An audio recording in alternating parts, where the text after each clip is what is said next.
Greetings, my fellow freedom lovers, sovereign thinkers. This is LL3's Viewers Podcast. My name is Craig, transmitting from the beautiful Swampy Mango in South Florida, and today's date, Saturday, September 8th, 2018. So let us begin.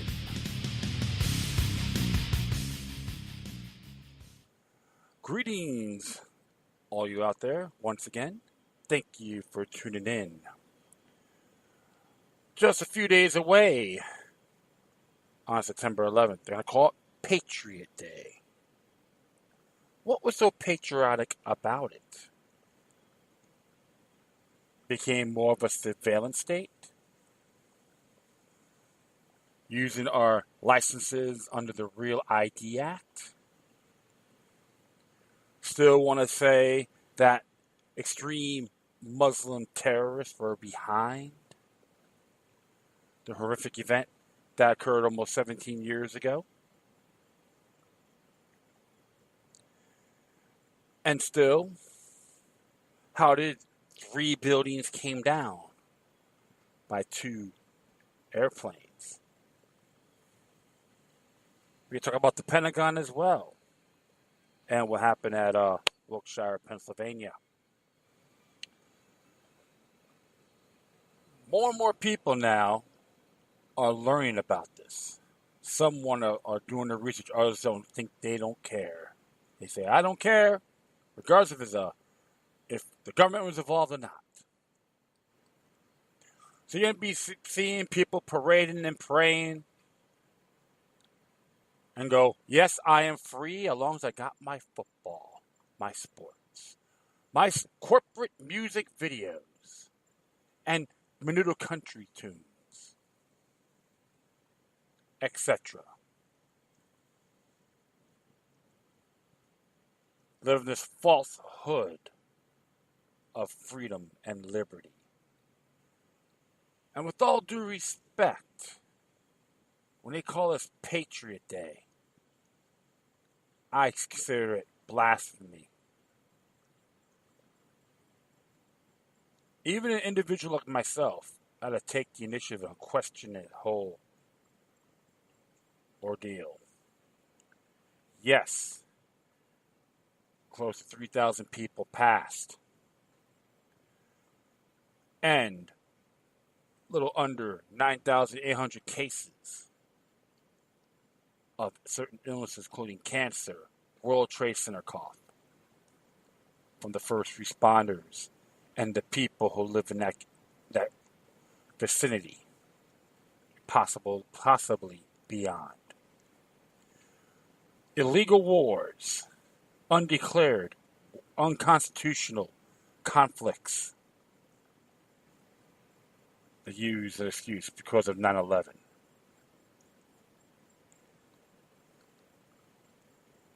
That's what gets me the most. An albatross around the globe,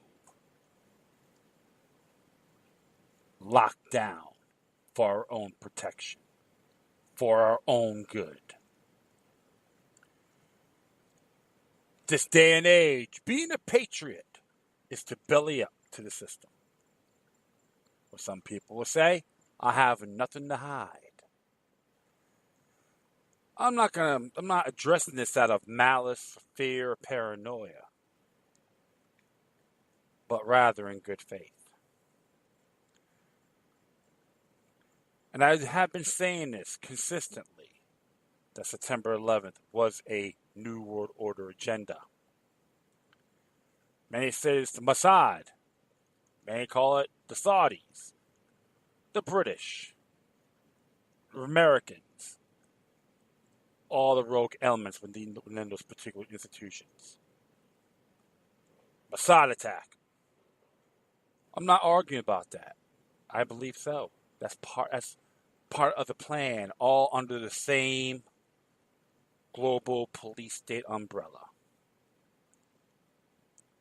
So when you folks are going to these sporting events, watching the games on TV, and getting pissed off about Kaepernick kneeling down He got a contract with Nike. If he had a real maverick, a true hero, one of the things he would have done, get that big flag, run it to the field, and say, reinvestigate 9/11.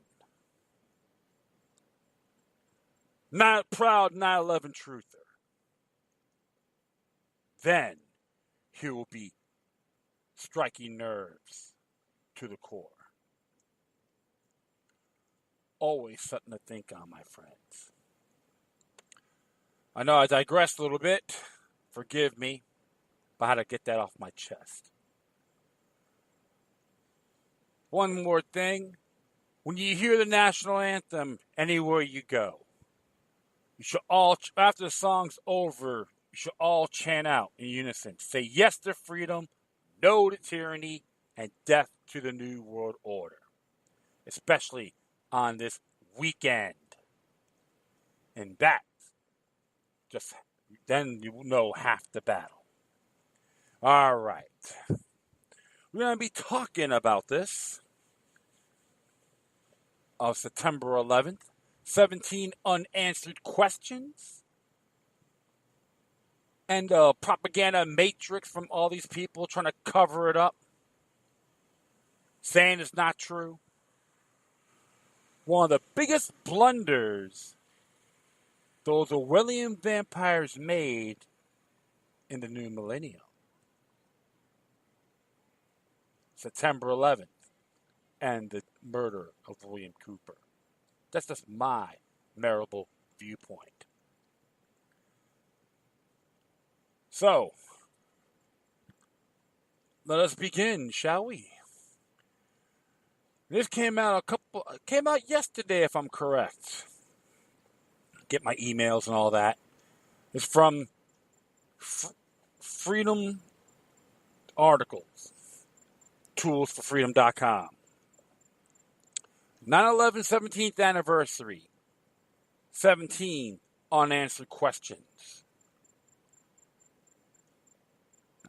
Let's see what he has to say here. As the 9/11 17th anniversary approaches, it is worth casting our minds back to that catastrophic and catalyzing event that knew Pearl Harbor, in the words of the PNAC neocons, project of a new American century, which has cemented the false idea of a war on terror into the public mind. More and more researchers and facts have emerged since the first few years after the event. Thanks to the work of people like Judy Wood and Rebecca Roth, we now have a very good idea of how and who behind the biggest false flag attack in world history.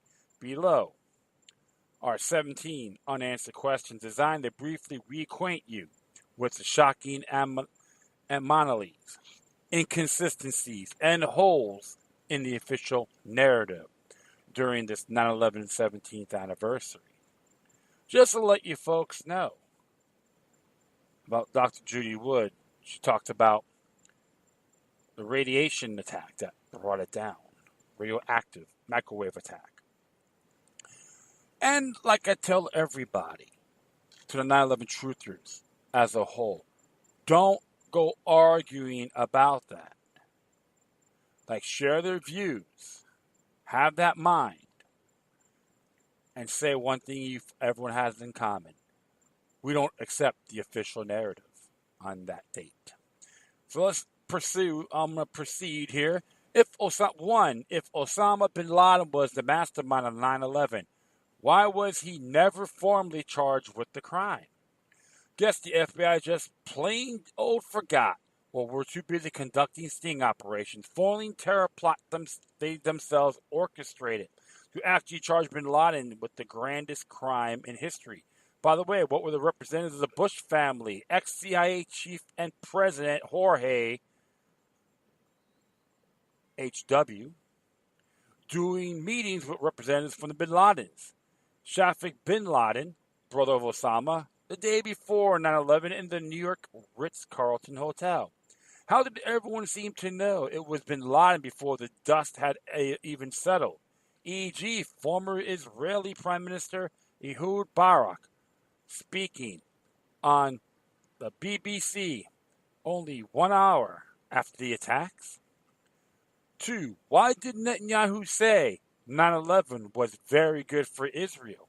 The New York Times quoted, and there's links on here too, folks, so you can verify these things. Netanyahu as saying it's very good. Then he edited himself. Well, not very good, but it will generate immediate sympathy. Netanyahu was quoted elsewhere as saying, "We are briefing from one thing, is that the attack on the Twin Towers and the Pentagon and the American struggle in Iraq, and that the 9/11 event swung American public opinion in our favor." You hear that? Interesting, right? Blame it on the Iraqis, because Benjamin Netanyahu said so. 3. Why did 5 Israeli art students, i.e. intelligence agents, celebrate by loudly dancing and cheering on a nearby rooftop and thereby attracting attention? These same art students stated to the police, "We are Israeli. We are not your problem. Your problem are our problems. The Palestinians are the problem." They also claimed in a TV interview that they were there to document the event. And I do remember that interview too. Okay, on that.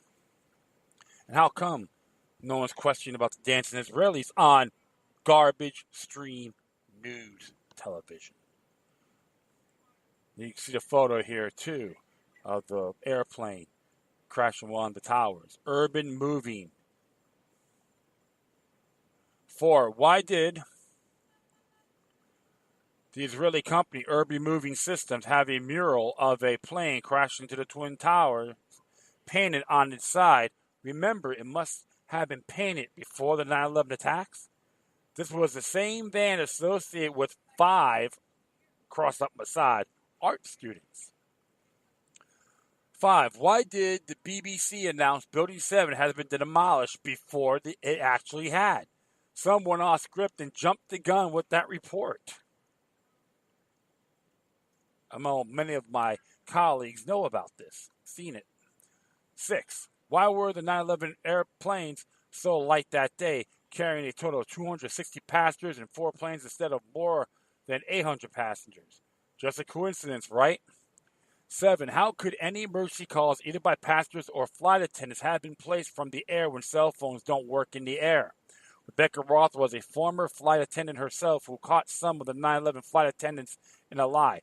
One of them stated that she was on the phone for 27 minutes. Another one stated that the hijackers had sprayed pepper spray or mace just in business class, but this is impossible because it would circulate all throughout the plane. Now, remember, I was listening to a video by Stu Webb and Tom Hannigan that came out on the 7th. Said the same thing. It never happened. But a lot of us never really bought that story either. 8. Why did there just patterns to be 46 drills on the day of 9/11 to confuse everyone? 9. If Muhammad Ali and his team of hijackers were waging a holy war jihad against the U.S. according to the strict Islamic faith, why were they seen gambling, drinking alcohol, eating pork, smoking cocaine, and using hookers in the lead up to the 9/11 false attack? Interesting about that, because they talk about Muhammad Ali and some of his associates, some of his associates went to downtown Hollywood, Young Circle district of downtown Hollywood, a place called Shuckums. If you just look up the South Florida connection to 9/11, and they were talking about all getting plastered, talking about how they're going to use the planes as missiles into buildings and leave a fucking crayon on the table. And people still buy it today. Why is that? Judge Judy Barrow, why are you still giving me that rhetoric to your so-called fans? She's just one of them. 10. Why did NORAD ultimately commanded then VP, was Vice President Dick the Prick Cheney, PNAC member and neocon Dick Cheney, give the order to stand down when the U.S. was under attack?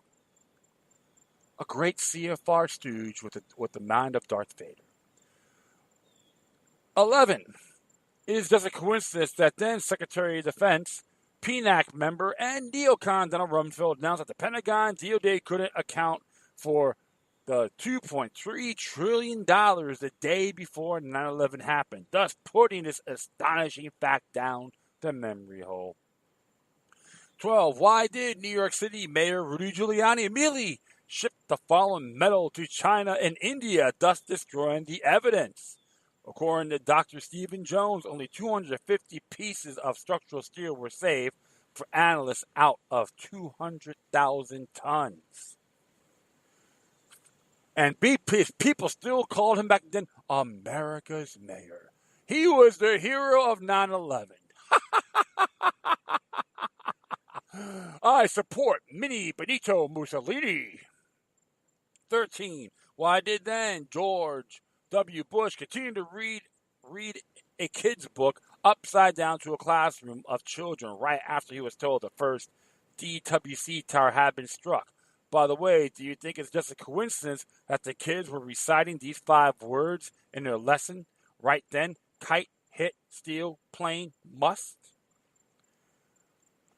14. Why did Bush tell a public meeting that he saw the first plane strike the WTC and said there was one terrible pilot? When the video footage shows he was in the classroom not watching TV at that time. 15. Why did the Israeli company Zim Shipping mysteriously vacate their WTC lease just a week before 9/11 and incur a $50,000 fine to do so? 16. If 9/11 was carried out by 19 kamikaze Arabs and with the help of no states, did Saudi Arabia threaten the U.S. when Congress was considering releasing the 28 pages? And why does the Troika of Israel, Saudi Arabia, and the U.S. continue to work together, e.g. as in subsequent operations like the Syrian War? 17. Why have so many non-U.S. public officials stand on record that the 9/11 attack must have been carried out by a state, not a loose group of militants? And check these quotes out. The deathly precision of the attacks and the magnitude of planning would have required years of planning. Such a sophisticated operation would require the fixed time of a state intelligence organization, something not found in a loose group, like the one led by the student, Mohammed Atta, in Hamburg. Eckhard Riesbach, former president of Germany's Verfassungsschutz intelligence service. Another quote here. Planning the attacks was a master deed in technical and organizational terms. To hijack 4 big airliners within a few minutes and fly them into targets with a single hour, and doing so on a complicated flight routes. That is unthinkable without backing from the secret apparatuses of state and industry. Andreas von Bülow, former Secretary of State of Defense for Germany, Tazabil 13th, January 2002. Bin Laden supposedly confessed to the Al-Qaeda September attack to the 2 towers in New York, claiming to be the author of the attack of the 11th. While all the intelligence services of America and Europe now know, that the disastrous attacks has been planned and realized from a CIA American and the Mossad with the aid of the Zionist world order to put under the accusation the Arabic countries, and in order to induce the Western powers to take part in Iraq and Afghanistan. The mastermind of the attack must have been a sophisticated mind provided with ample means not only to recruit fanatic kamikazes, but also highly specialized personnel. I add one thing: it could not be accomplished without infiltrations in the radar and flight security personnel. Francesco Cossiga, former Italian president and the man who revealed the existence of Operation Gladio. Interesting there. Conclusion.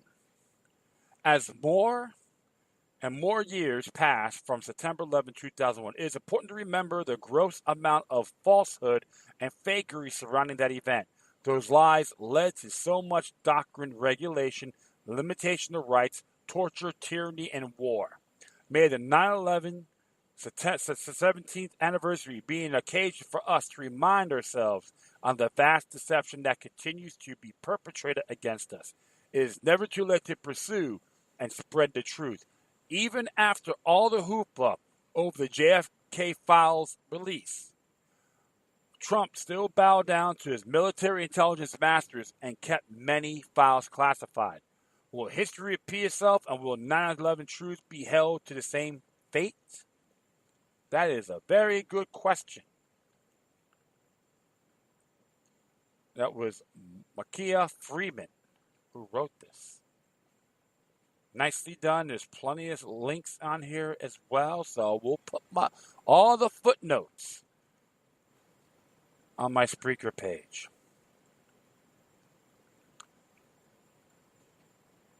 Absolutely. That's why an individual like myself, I was 32 years old when this happened. Had to question it immediately. Glad I did. Wish I was wrong. Then 3 days after that, I declared a New World Order agenda. Some people thought it was nuts, crazy, laughed at, but others that knew me for a long time knew I wasn't making stuff up. And the ones that laughed or thought I was nuts, but they rescinded it and thanked me because they've taken the initiative on examining it themselves. That's how you inspire people, my friends. You put the truth out. You throw these questions at them, not out of malice or humiliation or ridicule, but in good faith.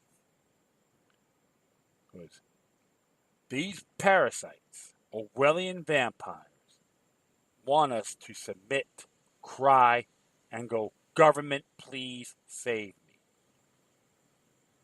Protect me from these terrorists. We can't do anything without you." That is their goal of the order. Get rid of free thought.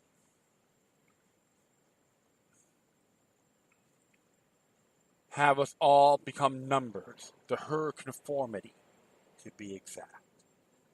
Wearing cowbells around our necks and go moo or bah. What are you going to do? I know many of you out there are spreading the word. The ones you share that with, have they related to everyone they cared for? Never give up on this greatest information war of the new millennium. Because we all know for a fact, September 11th is a 24/7 excuse for everything. They want us to all have the Real ID Act. So they believe to make us feel safe. That was under the Appropriations Bill of 2005. Defense Appropriations Bill. Of course, Jorge Bush Jr. signed it. Walking zombie, man. Some of these folks. And you guys, we can all counter it. So remember, spiritual warfare is in progress. And all of us can, every single one of you, can participate in this on your own grounds. So do yourselves a favor. Share this throughout your social media sites, your loved ones, your acquaintances, neighbors, comrades, and enemies, if desired. We all have them. A lot of it's petty, but you never know. They'll thank you later. I know that for a fact. So Let's defy the war of the road to tyranny, to Orwellian state, by practicing demoniac resistance. And I'm going to add something this here as well. From activist post. I think it's Popovich who wrote this. Yeah.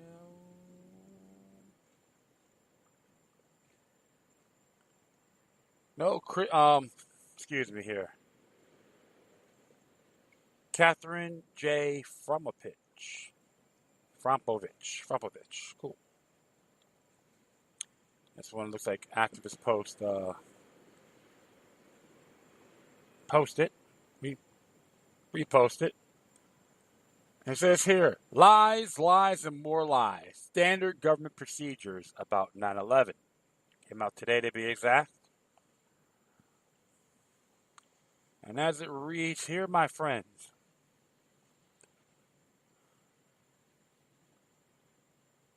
as a retired healthcare professional, I cringed at what Whitman deliberately was spewing forth, and I knew there would be a long-range health damage, especially various cancers, but never imagined residual damages would occur to negatively affect the citizens of the USA and our rights, constitutional, humanitarian, plus implement control mechanisms via federal legislation, homeland spy agencies, internet censorship, and democratic process run amok, in my opinion. How about a policy coup? James Corbett of the Corbett Report produced a video essay about that unbelievable event and Whitman's verbal gyrations. Hazardous concentrations clearly were visible as horrendously thick clouds materialized from vaporizing buildings, electronics, and even human bodies. You can see this video on here. Recently, Mr. Corbett brought attention to the fact a new group of informed lawyers, a committee for a 9/11 inquiry, with a grand jury investigation as their mission. Watch it. It's very good. I enjoyed it, and I'm glad these individuals are continuing to try to put the truth out. And Mr. Corbett followed an interview with an associate producer, Niels Harrit, from PhD from University of Copenhagen, a Danish scientist who found unexploded nanothermite, highly explosive in the samples of the World Trade Center dust. Neris exposed the war lies. Neil Harrit exposed the terror war lies. The document that apparently discloses the reason for the Afghanistan war, the secret lie that started the Afghan war. Of course, Alexandra Bruce of TV for Forbidden Knowledge TV.net does a terrific job of exposing information, and here she concentrates on the horrendous 9/11 events. Demolition of truth. Psychologists examine 9/11. Another Forbidden Knowledge TV.net video presents more disturbing and even more compelling need for a grand jury investigation into what really happened to the passengers on all four planes. What happened to the passengers? By C.C. Lyle, flight attendant. It's a frame. C.C. Lyle, flight attendant. Over here. In the FKTV write-up regarding the above video, we find this. Over the years, Alexander Bruce, read speculation that the planes were landed in Cleveland, Ohio, and/or Chicopee Air Force Base in Massachusetts. Yeah, I heard about that too. Interesting, right? Aren't there some questions to be asked, investigated, and unanswered regarding 9/11? If Air Force drones actually intercepted those four flights, per the CIA's Operation Northwest capabilities, as explained in the above video, could there be the reason why the hole in the ground at Shanksville, Pennsylvania, was so dramatically small for Flight 93, a full commercial airliner official explanation that the Earth swallowed the plane? Yep, right there. Ooh, interesting there, right? Shouldn't there be criminal prosecutors for officials who lie regardless of when the lies occur? At all levels of governance, regardless when those situations occurred. As an aside, other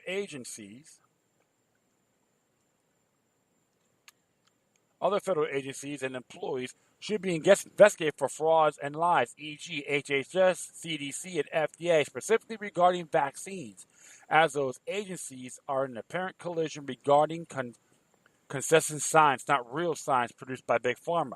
They don't play about the rules of science, just like officials investigating 9/11 who apparently defy the laws of physics to pull off an apparent fictional official government report. If they can get a grand jury investigation to the pedophilia in the Roman Catholic Church, this is why the USA deep state government exempt and not exposed for its doings.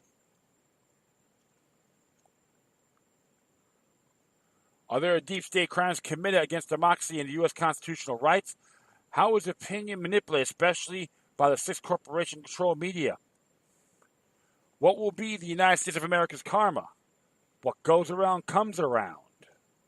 She's absolutely correct. Those are a lot of questions, my friends, that were never answered.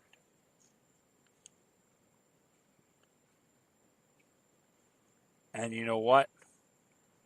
Like I said before, keep plugging away. Throw those monkey wrenches at those propagandists that said they attacked us because of our freedoms. Tell them they're full of crap. Stop lying to me. Stop lying to my friends, my families. We're not buying the official narratives. That's more than a monumental deception. A lie.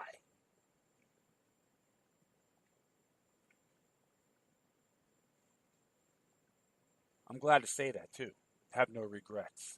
The war on terror is a war against its people. Not just the United States, but around the world, including Canada and Mexico as well.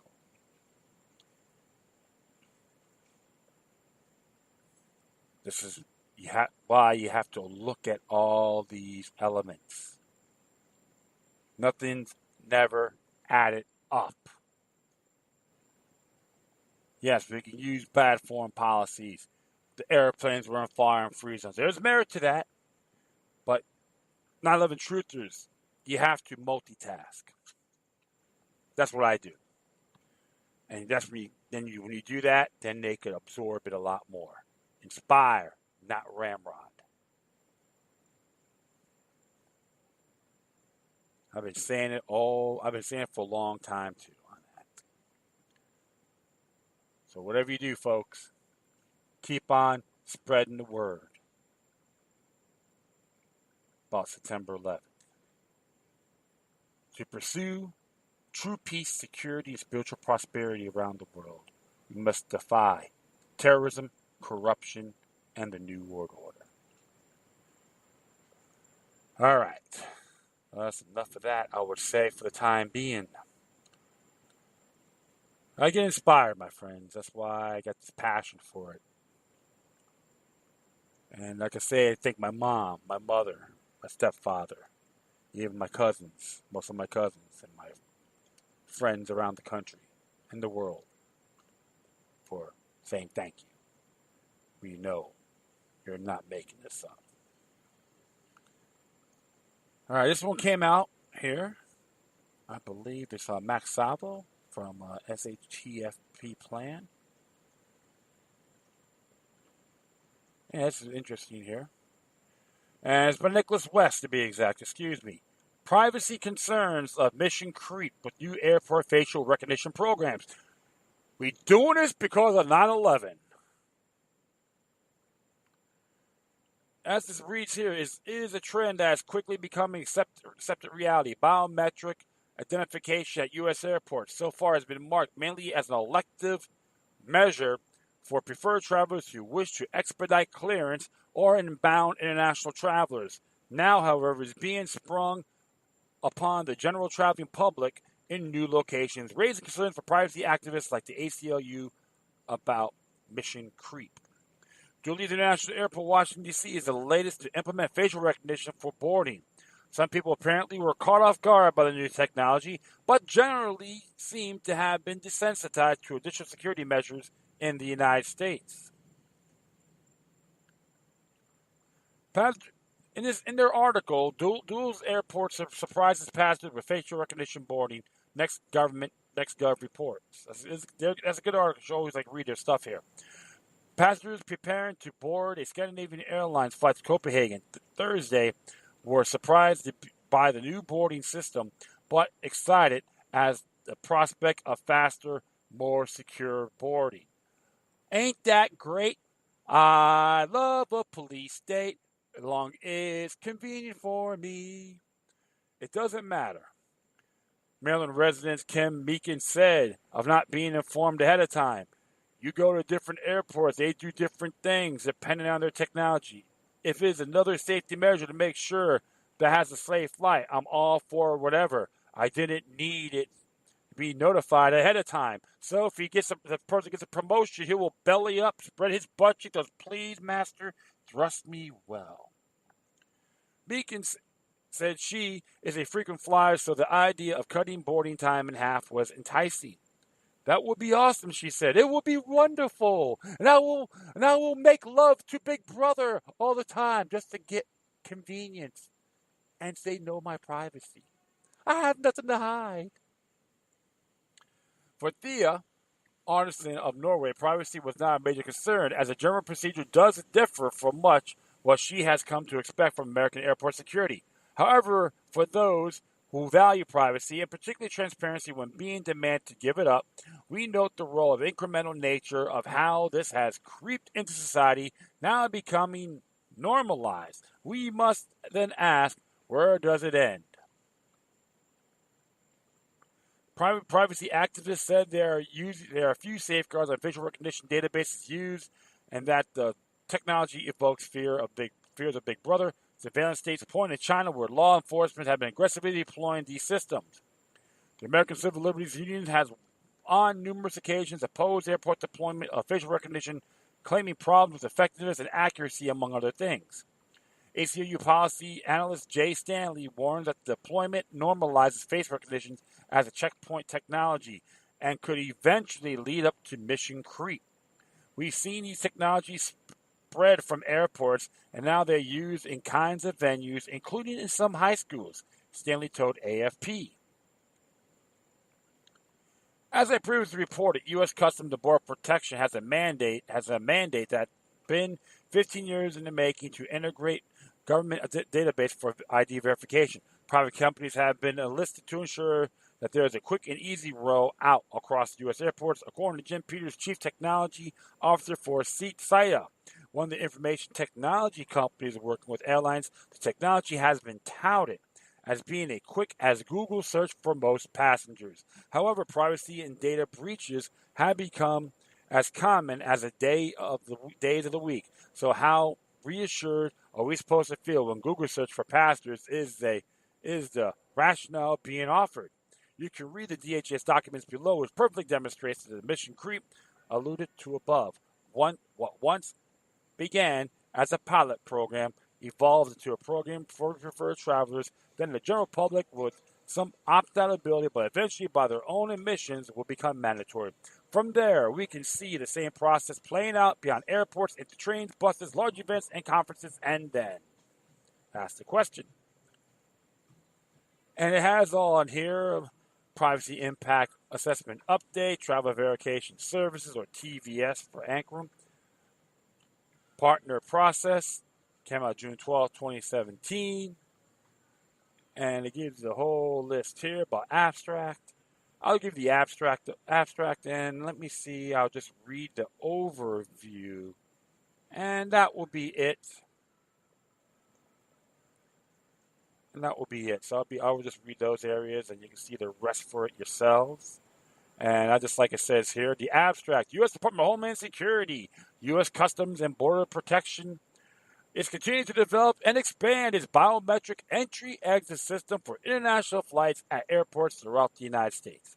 CBP is partnering with commercial air carriers and airport authorities that will capture facial images of travelers as part of their business processes and then send those photographs to CBP for use into a traveler verification service. CBP will match the images against the previously captured photos by using a cloud environment. CBP is updating this Privacy Impact Assessment, or PIA, to provide the public with notice regarding CBP's plan to use personally identifiable information collected by airlines and airport authorities and ZBP's use of facial matching technology in a cloud environment. Do you feel excited that you're going to be safe in the hands of Homeland Security? The overview: the 1996 Illegal Immigration and Immigrant Responsibility Act authorized an automated system to record arrivals and departures for non-U.S. citizens at all air, sea, and land ports of entry. Now look what's happened. It's called the domino effect. The 2002 Enhanced Border Security and Visa Entry Reform Act, the Intelligence Reform and Terrorism Prevention Act of 2004, and the implementing recommendations of the 9/11 Commission Act of 2007 all call for the creation of a nationwide biometric entry-exit system. Although the biometric screening on entry has been placed since 2004, CBP has continued to develop and test various systems and processes to identify a method for comprehensive biometric exit screening, including the creation of exit records for all individuals, regardless of citizenship, departing the United States. Since being tasked with the biometric exit mission in 2013, CBP has been fully committed to developing and testing new processes and capabilities for biometrically recording persons leaving the United States through the use of facial recognition technology. The Consolidated Appropriations Act of 2016 authorized CBP to expend up to $1 billion in certain visa fee surcharges collected over the next 10 years for biometric entry and exit implementation. Executive Order 137080, protecting the nation from foreign terrorist entry into the United States, required DHS to expedite the completion and implementation of a biometric entry-exit tracking system for in-scope travelers into the United States. Wow. By partnering with stakeholders on a voluntary basis and using biometric technologies, CBP is facilitating a large-scale transformation of air travel that will make air travel, 1, more secure by providing increased certainty as to the identity of airline travelers at multiple points in the travel process, and 2, more predictable by establishing a clear, easily understood boarding process, and 3, able to build additional integrity to the immigration system by better identifying what foreign nationals are violating the terms to their admission to the United States, and by providing the capability for immediate action when that occurs. So how do you feel about that? Do you feel safe? Yay! And I'm not going to go a little further. You can read the rest of this. I do say 1984 in solidarity. Well, my friends, this is how they want to look. They want to treat you as a number, a demonad, the enemy of the state. Yeah, it's been in the works for a good long time. Well, remember, all these high-tech gadgets have flaws. There were times they had these facial recognitions, it was mistaken identity. Oh, yeah. Person found not guilty, they sued. You think the equipment they have now is going to be bulletproof? Hell no. Get a big kick out of these things. So all hold hands and go, I am a real American. I bend over for the establishment. Yeah. Well, enough of that. I want to do a couple here from the 10th Amendment Center. This one came out today by Jackson Pemberton. It's entitled Abstractions Make for Bad Laws. As it reads here, one of the interesting things the human mind can do is to use abstractions. We can think and talk of carrots and crops. Carrots are real physical things. You can eat one. The word crops, on the other hand, means plants grown to be harvested. Crops is an abstract idea that covers all kinds of things. But you can't eat an idea. It may seem silly to pry carrots and crops apart from one another when they are so closely related. However, there are important issues at stake here. the concrete truth about abstractions. An abstraction is actually a figment of our imagination, a convenient mental tool, the ability to think abstractly, to imagine a complex thing as a simple thing, is developed in early youth. There are at least three significant problems here. One, that abstracts simplify things by hiding their details, and two, that when I use an abstract word, you have to imagine the details of what I am saying, and you may imagine something totally different than what I'm thinking. And three, we have thousands of words that can be used as an abstraction or a concrete object. The word label, for example, is a concrete object, and put this label on your shirt. But if it is an abstract, it is bigotry to put a label on someone. So using abstractions make communications fuzzy at best and deceptive at worst.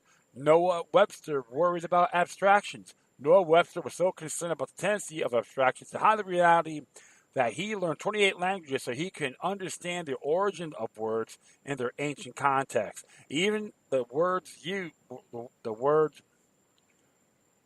use of words such as the people, democracy, and equality in public debate bothered Webster, for such words were a metaphysical abstractions that either have no meaning or at least none that mere mortals can comprehend. As we write laws, as we discuss politics and religion, always touchy topics, we must be careful to avoid these thoughts and communication traps. We can do that by being sure the details don't get overlooked or assumed. Otherwise, we can get ourselves into trouble. This is one of the differences between liberals and conservatives. Liberals often want laws that affect groups or classes of people, but conservatives want laws that protect individual rights. At least, this seems to be a trend I see in our two major political parties. I would love to hear how you see that. You can comment below. Abstraction confuse the nature of human rights. We often see confusion in discussions of human rights. If we stick to concrete things, then we see inalienable or natural rights. But if we are okay with abstractions, we can talk about the right to adequate health care or even so-called freedom from rights. Natural rights form the foundation of our democratic republic, so we need to understand them if we want to protect them. Arguments for rights based on abstractions may be unfounded, so we must know how to tell the difference between a natural right and an assumed one. Absolutely. A quick review of natural rights seems in order here. A right is a legal concept that describes the authority of its holder to act and not to be prevented from action. The concept is in itself an abstraction, but natural rights are based solidly on objective reality, as the following will show. Natural rights. So consider a stone. There are billions of these around in our world. They are so common to be ignored except when they are needed or until one intrudes our private space in an unwelcome way. So does a stone have the rights to take up space and to be heavy? Notice that you cannot deny those rights of a stone without destroying the stone. These are clearly inherited inalienable rights because they cannot be separated from stones. You can either have a stone with rights or you have neither.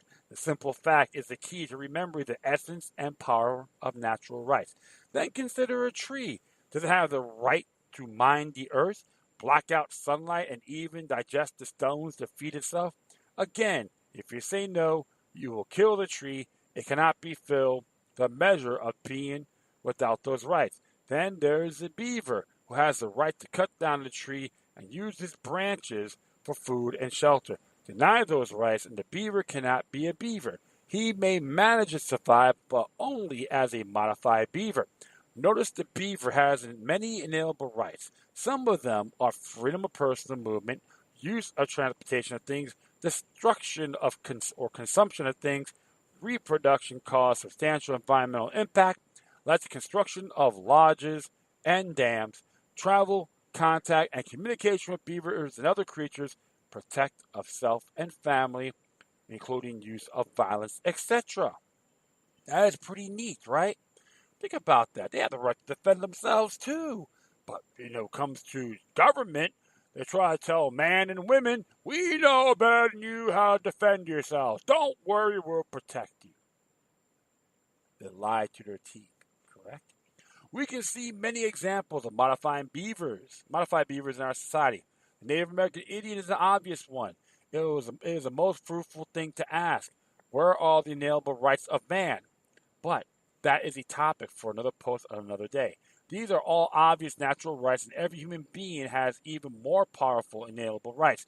To deny those rights is to reduce man to something less than he is. It is to enslave, restrict, or even destroy his ability to use and fulfill his human beingness. Let that sink in, folks, wherever you're at. Abstractions are a great time savior and are facilitators of thought, reason, communication, and commerce. However, like any convenience, they exact their price. In this case, this is a loss of direct connection with reality and the danger that flawed logic may nevertheless sound great. We can see this in ideas like the right to health care and social justice.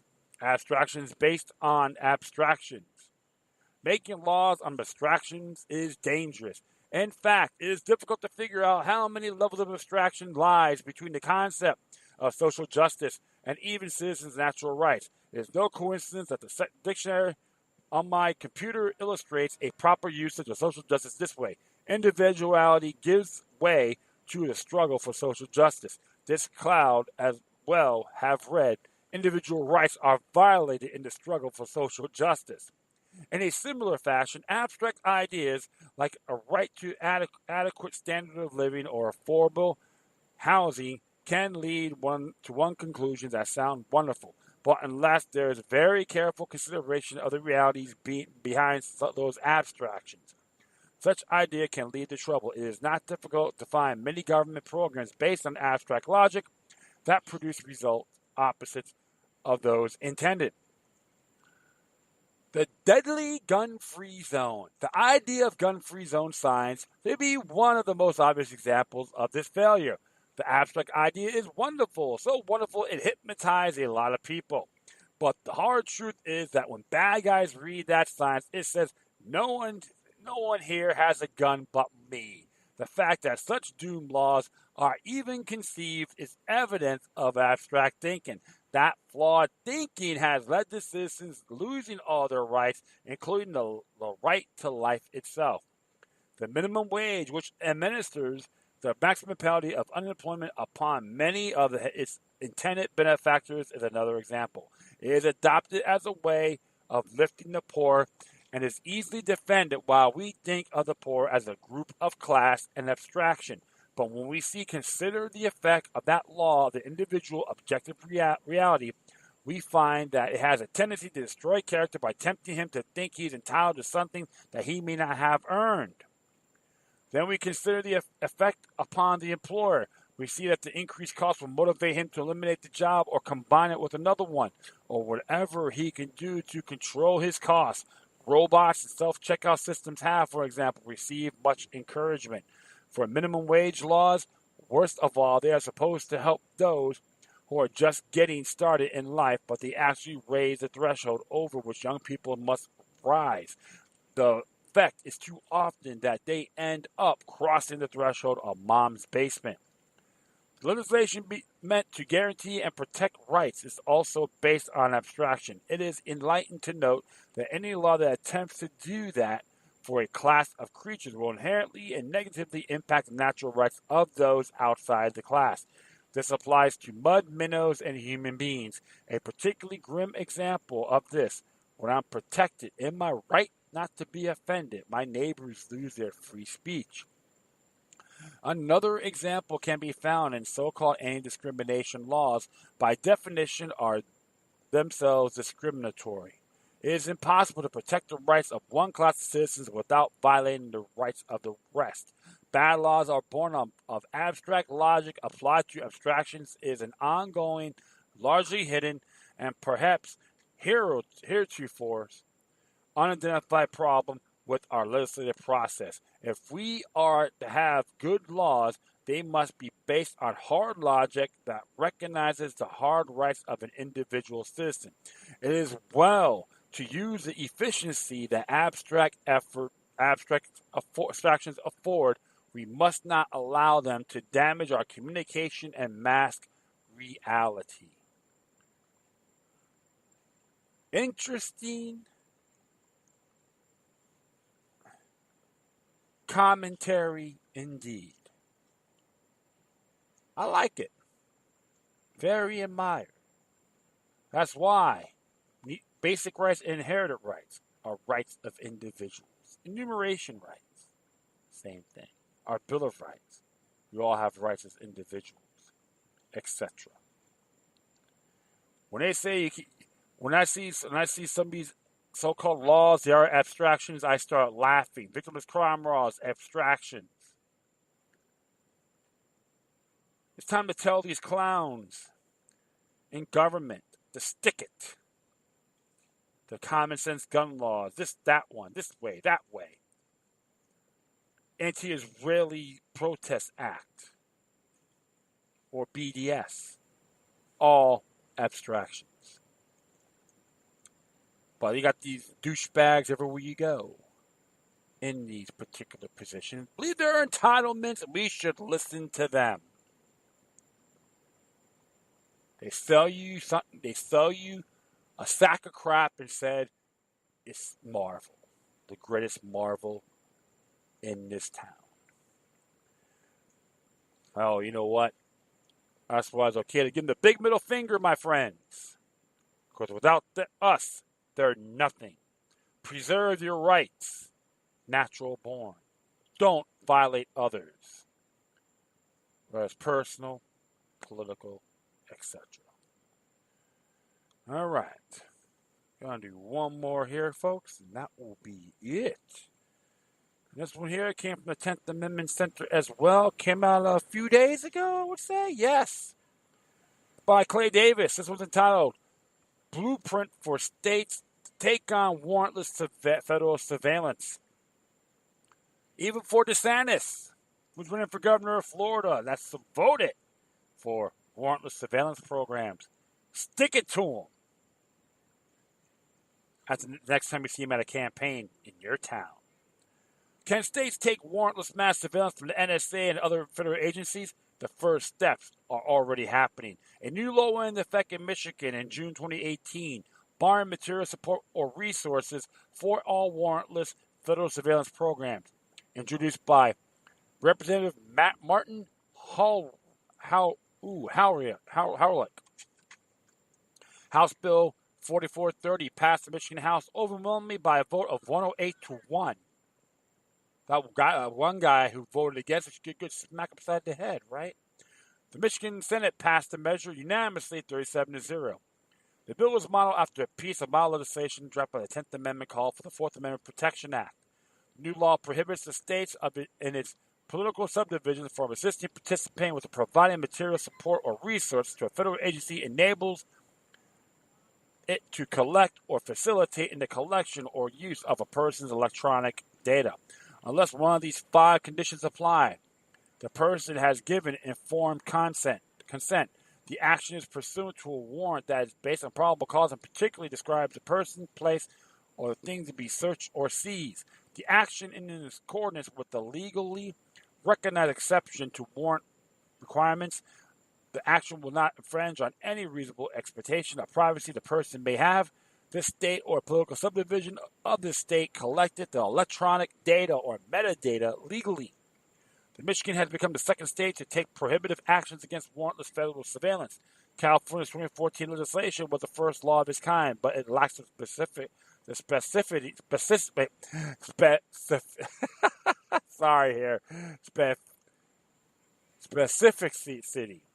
Specificity. Yeah, okay. I hope I'm like tongue-tied here. Sorry, my friends. That was included in the Michigan bill. California law needs additional steps for effectuation by defining specifically what actions constitute illegal and unconstitutional.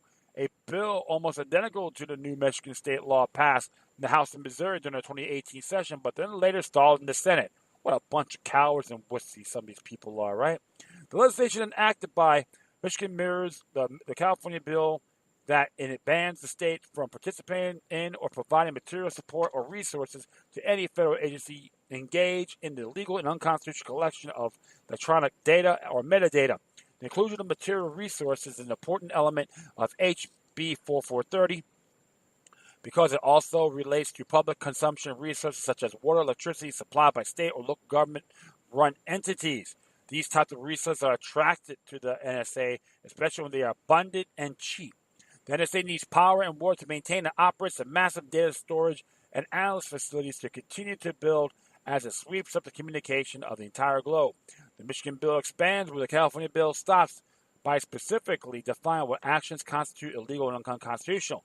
Additionally, the bill goes full circle by prohibiting specific state actions that are now regarded as complicit. This reform safeguards the fundamental rights of all Michigan residents who are guaranteed protection of their property and privacy rights by the Fourth Amendment of the U.S. Constitution. Howrelax said, Michigan will not assist the federal government with any data collection unless it is consent with the Constitution. The legislation brings federal law enforcement and intelligence agencies in line with constitutional restraints and expectations at a state level. By exerting state powers, with the rapidly increasing capabilities of the high-tech surveillance apparatus employed by agencies such as the NSA, it's becoming critically important that each and every state act independently of the federal government to take prudent steps that protect Americans from these types of invasive privacy breaches. It is becoming increasingly more evident that federal legislators in Washington, D.C. are not just committed to enacting measures that will protect Americans from being domestically spied upon. Essentially, the law is a total package with regard to stopping unconstitutional federal surveillance. It provides a structural design that can be applied in any state. Practically speaking, the legislation will almost certainly discourage the NSA from ever establishing a new facility in Michigan. To enact identical laws in all 50 states would serve to truncate and nullify warrantless federal spying and would protect American citizens from its invasive effects, all without having to rely upon unwilling lawmakers in Washington, D.C. In action, HB 4430 relies upon the powers vested in the individual states and has a legal basis rooted upon a well-established legal principle known as the anti-commandeering doctrine. Simply put, the federal government cannot force states to implement or force any federal act or program. There are 4 Supreme Court cases which the anti-commandeering doctrine is based, dating back to 1842. Prince versus the U.S. serves as the cornerstone. We are held in New York that Congress cannot compel the states to enact or force federal regulatory programs. Today we hold that Congress cannot circumvent that prohibition by conscripting the states' offers directly. The federal government may neither issue directives requiring the states to address particular problems, nor to command the states, officers, or those their particular subdivisions to administer or enforce a federal regulatory program. It matters not whether policymaking is involved, and no case-by-case weighing on the burdens or benefits is necessary. Such commands are fundamentally incompatible with our constitutional system and dual sovereignty. So, my friends, every state in the union can say to hell with the Real ID Act, including the chumps in my state of Florida. Stop sucking their asses or polishing apples. Sorry if I use that word vulgarity here. I try not to. I'm accused of adult content on Patreon. That's all right. The people, we can't count on D.C. The people of America cannot expect dissident senators and representatives of Washington to rein in mass domestic data collection and spying. In January of 2018, Congress voted to reauthorize FISA, Section 702. The complicit unwillingness of Congress was demonstrated to its fullest extent when the House voted to kill an amendment to FISA that would have overhauled the government surveillance program and address privacy concerns. The provisions in that amendment were reasonable modifications that adhered to the rights and protections afforded all in the U.S. Constitution. These provisions would have required agents to obtain warrants in most cases before hunting, capturing, reading, retention, and sharing those domestic emails, communications, and other digital footprint data could be executed. Further evidence that D.C. politicians have no desire to protect Americans from warrantless surveillance was demonstrated just one day after President Trump signed the 6-year visa extension into law. My man can't do any wrong. He can do anything unconstitutional and said, no, he is right. If he burns the Constitution, I'll still say he's a great man. I can be critical of Trump as well. News was leaked about the now infamous bought and paid for FISA memo that was provided to a FISA court judge and used as the basis upon which court granted authorization to federal agencies seeking to surveil the Trump campaign. This memo was provided to and reviewed by members of the House Intelligence Committee prior to the vote and to reauthorize FISA. However, none of this information was made available to Congress at large. The most revealing aspect is that every single Republican member of the House Intelligence Committee voted to reauthorize Section 702. 6 of the 9 Democratic representatives came across the aisle to vote alongside with their Republican colleagues. The tyrannical way, where lawyers are smarter. The tyrannical way. All right, I'll continue on here. These examples indicate that Congress cannot be relied upon to limit its invasive and unconstitutional spy programs. The American people cannot count on Washington politicians to defend their rights. Then the people's natural recourse is to call upon the statesmanship of local legislators from one state to the next. Why should states get involved and how? Federal agencies sweep up, collect, and share astronomical amounts of data gathered at the state level. This is achieved through a scarcely known program as Information Sharing Environment, or ISE.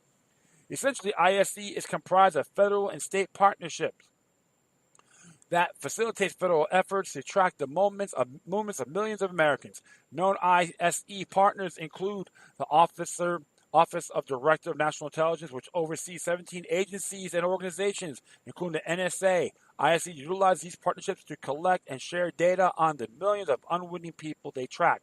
It is achieved through warrantless acquisitions of phone calls, emails, web browsing history, and text messages. This is achieved through warrantless acquisitions of phone calls, emails, web browsing history, and text messages. These unconstitutional searches and seizures are often done without probable cause in a manner that remains hidden and concealed from their target's knowledge. According to his own website, ISE provides analysts, operators, and investigators with information needed to enhance national security. These analysts, operators, and investigators have mission needs to collaborate and share information with each other and with private sector partners and our foreign allies. To paraphrase, ISE serves as a conduit for sharing of information gathered without a warrant. We all hold hands, go, God bless the police state. It's done for our own good. All right? Based on the federal government's heavily reliance on partnerships and data sharing with state and local law enforcement agencies, passage of HB 4430 has the potential to impede warrantless surveillance in Michigan. For example, if federal agents move to engage in mass surveillance on specific groups or political organizations in Michigan, it will now have to do so without the backing, support, or collaboration of state and local law enforcement agencies. This development will likely prove to be a thorny and difficult problem for the feds to overcome. State and local law enforcement agencies routinely provide surveillance data to the federal government through ISE and fusion centers. They collect and store information from cell site simulators, commonly known as stingrays, automated license plate readers, ALPRs, drones, facial recognition systems, and even smart or advanced power meters in homes and residents. Michigan is poised to protect its residents from warrantless surveillance and mass data collection by including a prohibition on participation in the illegal collection and the use of electronic data and metadata by the state. Additionally, it prohibits state and local agencies from actively assisting in warrantless surveillance program operations. It prohibits states and local agencies from actively assisting in warrantless surveillance operations. HB 4430 effectively bans the state from acquiring and utilizing any electronic data or metadata that gets swept up and masked by the vast array of highly advanced spy and data gathering programs and exploits currently employed by the NSA and other federal agencies. Reuters revealed the scope of such NSA operations in an August 2013 article. According to documents obtained by the news agencies, the NSA passes information to state and local police through a formerly secret DEA unit known as Special Operations Division, and the cases rarely involve national security issues. Nearly all the information involves regular criminal investigations, often related to the war on drugs, not terror-related investigations. What has been established is that the NSA, without warrant, knowingly and intentionally collects and stores this data, culls and analyzes in order to generate profiles on unsuspecting Americans, and then encourages state and local law enforcement to violate the Fourth Amendment by making the use of this information in the course of their investigations. Using illegally obtained evidence should be impossible to use in the court of law. However, police have developed and honed a workaround of this obstacle through a secretive process known as parallel construction. Parallel construction utilizes multi-level, multi-agency, cooperative investigations conducted under a shroud of secrecy.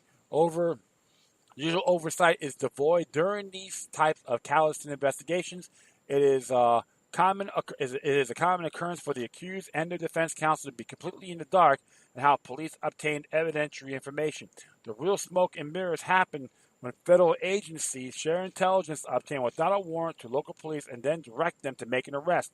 Using parallel construction, investigators and construct their case using normal policing techniques, getting warrants for information they have already obtained illegally.